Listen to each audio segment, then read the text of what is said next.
côté bourré du week-end sur Skyrock. On laisse la place aux alcooliques sur Skyrock. Numéro 3. Et ben on va pas très loin de chez nous là en numéro 3 puisque nous restons à Paris.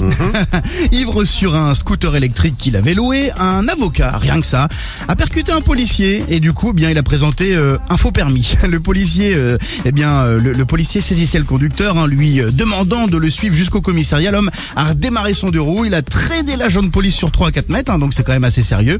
Il a finalement terminé sa course dans un pot de fleurs, blessé à la lèvre. Le policier lui n'a rien mais l'avocat est en garde à vue. Il va pouvoir se défendre lui-même, c'est ça qui est pratique. Ça c'est bien, Oui, pratique. ça c'est bien. Ouais. Pas cher l'avocat. Bon, moi je vais vous amener à Nancy. Ça s'est Numéro passé 2. À 8h30 à Nancy. Il y a deux potes qui ont fait la fête, qui ont un peu trop bu et qui ont décidé de s'amuser un petit peu. Qu'est-ce qu'ils ont fait pour s'amuser ? Ils ont crevé des pneus. Super. Le problème, c'est qu'ils ont crevé le pneu d'une voiture de police. Aïe, aïe, aïe. Et le deuxième problème, c'est à l'endroit où ils l'ont fait, c'est devant le commissariat, les Ah, cons. pas mal, putain. Les cons l'ont fait devant le commissariat. Évidemment, un agent qui regardait par la fenêtre a tout vu par la fenêtre. Il a prévenu ses collègues qui sont intervenus. Ils ont procédé à l'interpellation des deux hommes qui avaient pris la fuite, mais ils ont été rattrapés parce qu'ils étaient trop bourrés. Ils ont affirmé que, bien sûr, ils n'avaient rien du tout contre la police, juste contre leur voiture. Voilà. Bien sûr.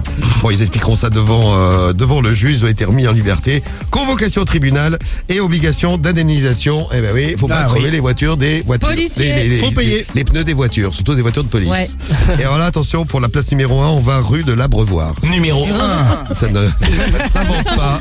Ça ne commande pas. C'est rue de l'Abreuvoir, mais où ça? C'est à Comble-la-Ville dans le 7-7. Ouais. Un mec de 17 ans force la porte d'un EHPAD. Voilà, on ne sait pas pourquoi. Il est certainement juste complètement bourré. Il n'y a pas de raison Oui, apparente. je pense que lui ne sait pas pourquoi non plus. Oui. C'est ça. Il ouvre la chambre d'une résidente tranquille, puis il commence à discuter avec cette pensionnaire. Alors, bref échange. Et puis là, il prend un oreiller, il s'installe sur le sol et terminé, il s'endort. Oh. Dans la chambre de la pensionnaire, donc forcément, elle était un petit peu paniquée. Entendant ces ronflements directement, elle appelle la police. Et là, le man, sans difficulté, a été placé en garde à vue pour dégradation volontaire et violation de domicile. Eh ben oui. Ah bah forcément. Il était fatigué. C'est ça. c'est ça. C'était un petit peu fatigué.